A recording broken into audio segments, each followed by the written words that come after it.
भारत का अमृत कलश।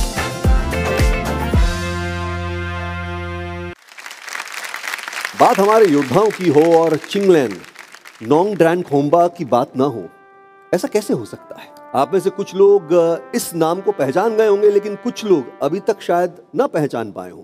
मैं बात कर रहा हूं मणिपुर साम्राज्य के शासक राजा गंभीर सिंह जी की। राजा गंभीर सिंह ने अपने साहस से सामना किया बर्मी आक्रमण के विरोध का, और उनके साहस और पराक्रम से ही मणिपुर को स्वतंत्रता दिलाई। उन्होंने न सिर्फ मणिपुर सेना का नेतृत्व किया, बल्कि वाहोंग की लड़ाई में भी दुश्मनों को खदेड़ के रख दिया।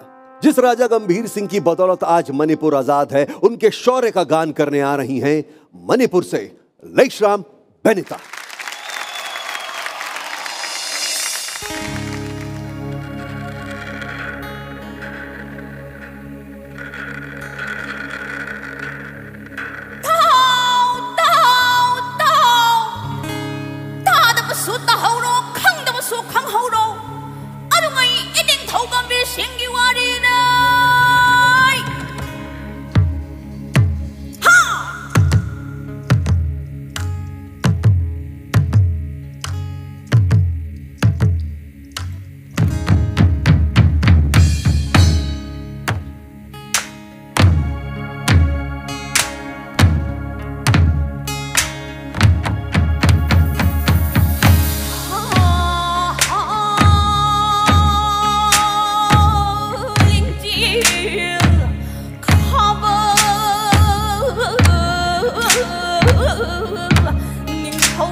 बनीता, आपने कमाल किया हुआ है। मणिपुर में तो जय जयकार हो रही है आपके नाम की, और आपका है ये एक्ट, क्योंकि इसमें मणिपुर की साहब ये वॉरियर गाथा दिखाई है, किस तरह से मणिपुर को आज़ाद कराया गया, और जिन्होंने फिर आज़ाद किया, 2 लड़ाइयाँ लड़ी, उसके बाद फिर वहाँ के राजा का मनोनयन हुआ, मनोनीत हुए, उसके बाद ये सब हुआ आज जो मणिपुर है। तो उसकी पूरी गाथा इन्होंने इस गाने में दिखाई है। बनी रहो बनीता, बनी रहो। बनीता, हर बार आप कन्विक्शन से जो भी करते हो, आप कन्विक्शन से करते हो, और ये कोई छोटी चीज़ नहीं है। ऐसा डेडिकेशन है, ये काबिले तारीफ़ है कि पूरा द मूवमेंट पीछे जाके, then you've decided from there you'll beat the drums and then amazing, yeah, your dedication is just incredible। और आप जो ये एक्ट प्रेजेंट करते हो भारत के अमृत कलश में, ये हमारे लिए सबसे बड़ी बात है, because you are representing a culture which is not necessarily mainstream. So big congratulations to you, and I really love you as an artist. तो इसी के साथ स्कोर हो जाए 9 points,